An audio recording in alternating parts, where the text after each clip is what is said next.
અકસ્માતના આરોપી રક્ષિત ચોરસિયાને યુનિવર્સિટીમાંથી સસ્પેન્ડ કરવામાં આવે તેવી માંગ સાથે યુનિવર્સિટી હેડ ઓફિસ ખાતે આવેદનપત્ર આપવામાં આવ્યું।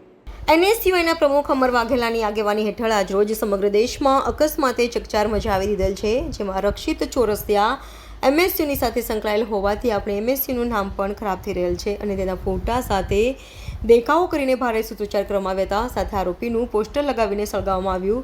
તેથી આવા વિદ્યાર્થીને યુનિવર્સિટી દૂર કરે તે અંગેની માંગ યુનિવર્સિટીની હેડ ઓફિસ ખાતે કુલપતિ સમક્ષ કરવામાં આવી।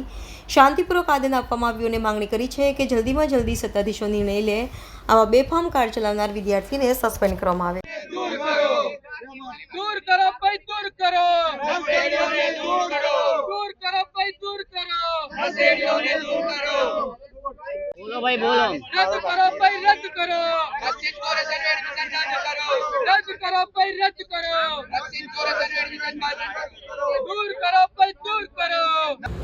13 તારીખના રોજ વડોદરાના કારેલીબાગ વિસ્તારમાં જે ગંભીર અકસ્માત થયો હતો તેમાં એક જણે પોતાનો જીવ ગુમાવ્યો હતો અને સાથે સાથે 8 જણા ઇન્જર્ડ થયા હતા।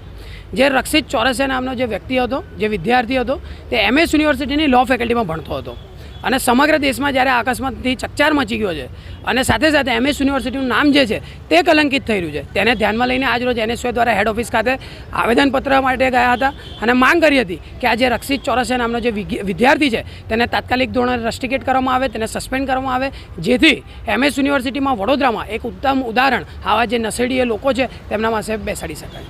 ગંભીર રિટર્ન રન બન્યું છે, શું લાગે છે, શું કહેવું છે ખાસ કરીને?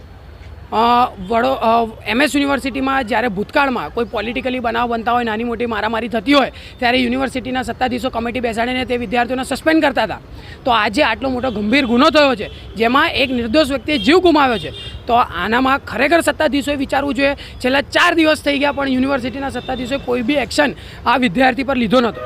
તેને ધ્યાનમાં લઈને આજરોજ NSUI આવેદનપત્ર માટે આપવા ગયું હતું કે વહેલીમાં વહેલી તકે આવા જે નશેડી વિદ્યાર્થીઓ છે તેમને યુનિવર્સિટીથી દૂર કરવામાં આવે।